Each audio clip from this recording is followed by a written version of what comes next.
दोस्तों यह है विशालकाय अंतरिक्ष में तैर रहा हमारा नीला ग्रह, जिस पर हम सब का जन्म हुआ है और मृत्यु भी यहीं पर होगी। और अपने जीवन काल के दौरान हमने कई बार अर्थ के इस मैप को भी देखा है, पर क्या आपने कभी अर्थ के इस मैप में कुछ अजीब नोटिस किया है? दोस्तों अगर आप ध्यान से देखेंगे तो ये पता चलता है कि अर्थ पर मौजूद ज्यादातर महाद्वीप उसके नॉर्थर्न हेमिस्फीयर में है, जबकि पृथ्वी का साउदर्न हेमिस्फीयर ऑलमोस्ट खाली सा लगता है, और जो कि है भी। असल में अर्थ के 7 महाद्वीपों में 5 महाद्वीपों का मेजर हिस्सा नॉर्थर्न हेमिस्फीयर में है, जबकि साउदर्न हेमिस्फीयर में केवल 2 कॉन्टिनेंट्स है। पर आखिर अर्थ की जियोग्राफी इतनी खराब क्यों है? साउदर्न हेमिस्फीयर इतना खाली क्यों है? क्या इसके पीछे कोई साइंटिफिक एक्सप्लेनेशन है? आइए इस वीडियो में पता लगाते हैं। तो हेलो दोस्तों, मैं हूँ हैरी और स्वागत है आपका द हैव सेट में। अगर आप यहाँ पर नए हो तो चैनल को सब्सक्राइब कर लें ताकि हमारी आने वाली वीडियो आपको आसानी से मिलती रहे। चलिए शुरू करते हैं आज का धासु एपिसोड। दोस्तों हमारी कहानी शुरू होती है आज से लगभग 4.6 बिलियन ईयर्स पहले। सूरज को बने हुए अभी कुछ मिलियन साल ही हुए थे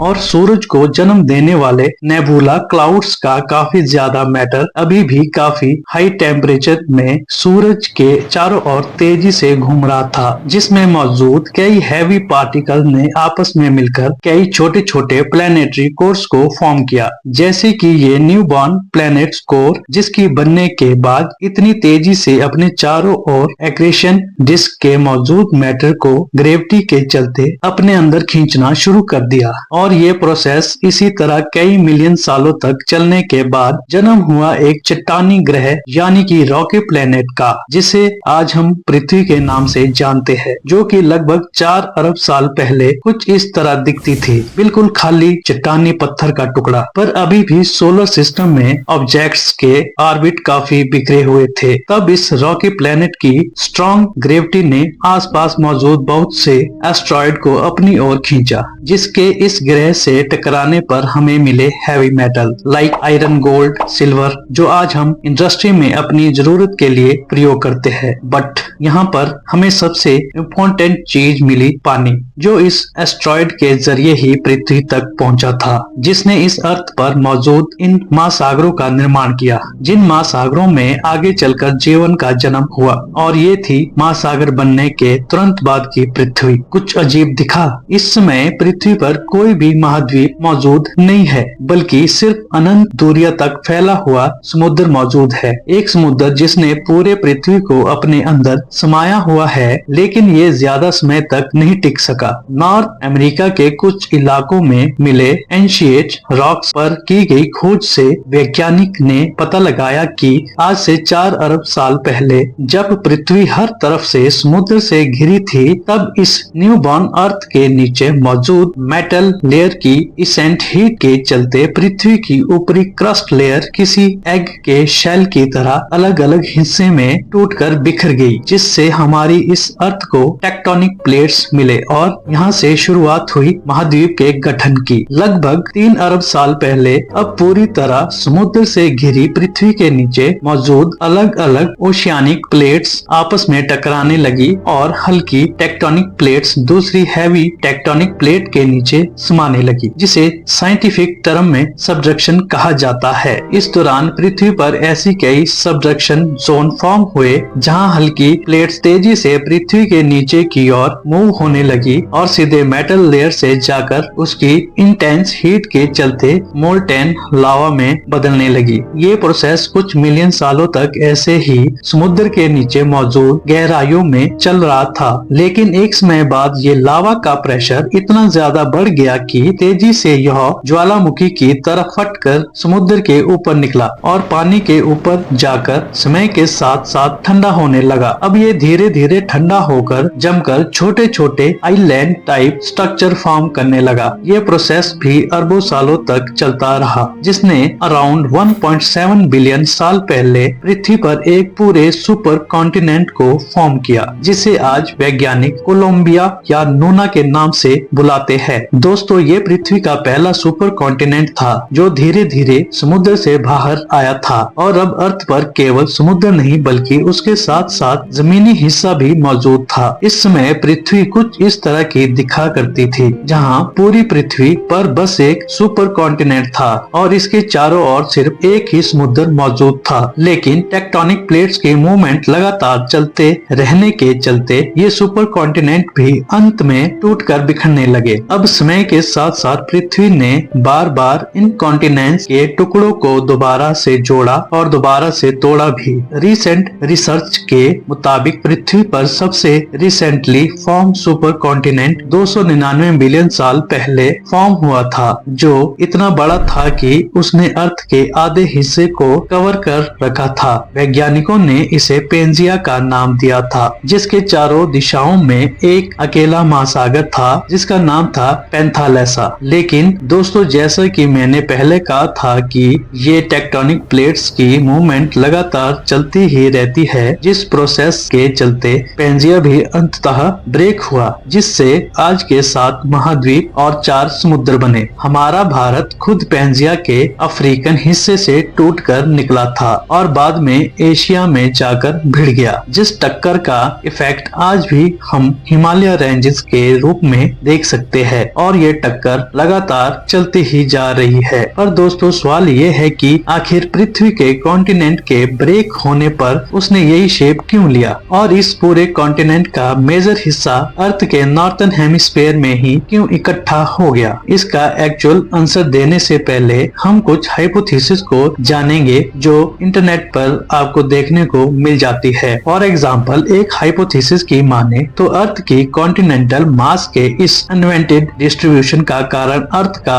आपसी एक्सेस पर फास्ट रोटेशन है। नहीं समझे? चलो मैं आपको समझाता हूँ। देखो, ये हाइपोथेसिस क्लेम करती है कि जिस तरह किसी जूसर मशीन में जूस को तेजी से घुमाने पर जूस का मेजर पार्ट अपने आप ही ऊपर उठते हुए जार के चारों ओर चिपकने लगता है, उसी तरह अर्थ का अपनी एक्सेस पर तेज रोटेशन करने के चलते उसके कॉन्टिनेंट ऊपर की ओर उठ रहे हैं। सुनने में काफी लॉजिकल लगता है, बट मैं आपको पहले ही क्लियर कर दूं कि ऐसा बिल्कुल भी नहीं है, क्योंकि जैसा कि हमने अब तक इस पूरे वीडियो में समझा कि अर्थ के कॉन्टिनेंट्स के मूवमेंट के पीछे सबसे बड़ा फैक्टर अर्थ के अंदर टेक्टोनिक प्लेट की मूवमेंट है, जो कि मेटल लेयर में क्रस्ट के सब्सट्रक्शन से मेल्ट होने वाले प्रोसेस से वर्क करती है। इन शॉर्ट, अगर मैं इसका रीजनेबल आंसर दूं तो हमें नॉर्थन हेमिस्फीयर में ज्यादा कॉन्टिनेंटल मास इसलिए दिख रहा है क्योंकि हम अर्थ की पूरी हिस्ट्री में हुई टेक्टोनिक प्लेट के मूवमेंट का केवल एक छोटा सा हिस्सा देख रहे हैं, जहां पर पृथ्वी के इन टेक्टोनिक प्लेट में मेजर कॉन्टिनेंटल मास को नॉर्थन हेमिस्फीयर में शिफ्ट किया हुआ है। अब इसे आप एक तरह से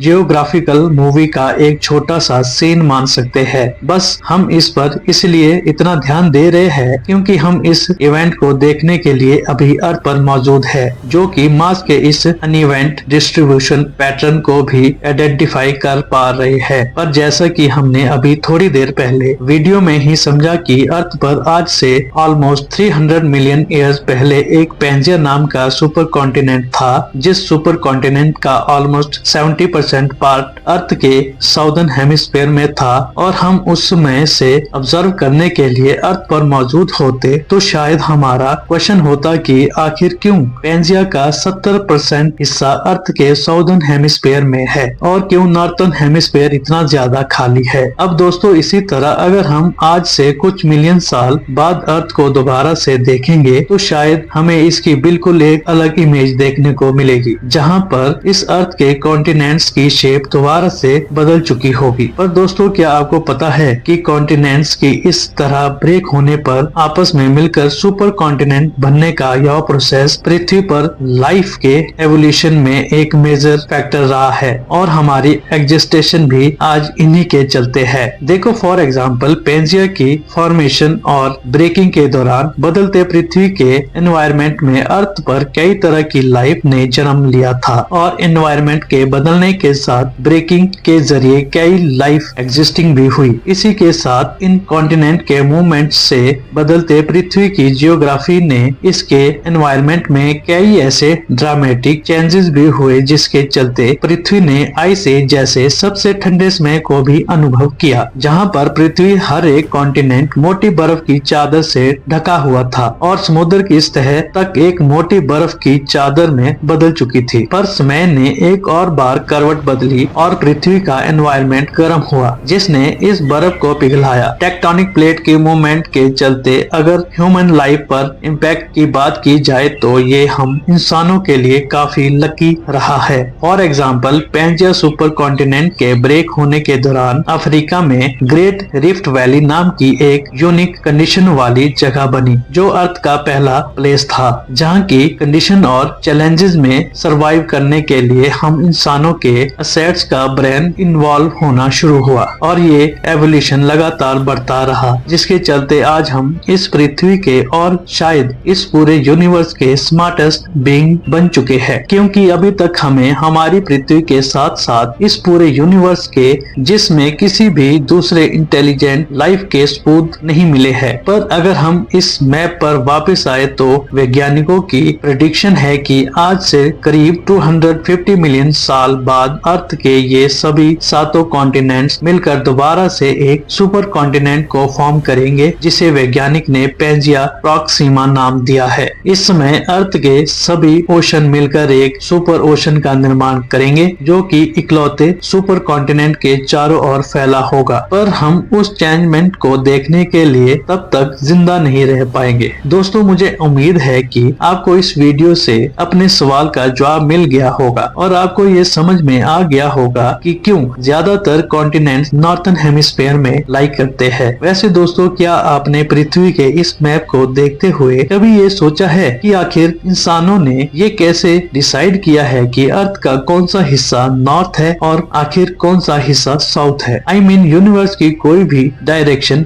नहीं है, वहाँ ना तो कोई नॉर्थ है, ना तो कोई साउथ है, और ना ही ईस्ट है और ना ही वेस्ट है। तो हमने आखिर ये कैसे डिसाइड कर लिया है कि अर्थ का कौन सा हिस्सा ऊपर होगा और कौन सा हिस्सा नीचे, कौन सा हिस्सा नॉर्थ होगा और कौन सा साउथ? अगर आप इस टॉपिक पर एक वीडियो चाहते हो तो मुझे नीचे कमेंट सेक्शन में लिखकर जरूर बताना। अगर आपके कमेंट ज्यादा हुए तो मैं डेफिनेट इस टॉपिक पर एक डिटेल वीडियो लेकर आऊंगा। तो आई होप कि आपको इस वीडियो से कुछ नया जरूर सीखने को मिला। अगर मिला तो इस वीडियो को लाइक कर देना और अपने दोस्तों के साथ जरूर शेयर करना। अगर आप इस चैनल पर नए हो तो चैनल को सब्सक्राइब करने के साथ साथ नोटिफिकेशन बेल ऑन कर देना। और मैं मिलता हूँ एक और एपिसोड के साथ, तब तक के लिए धन्यवाद। जय हिंद, वंदे मातरम।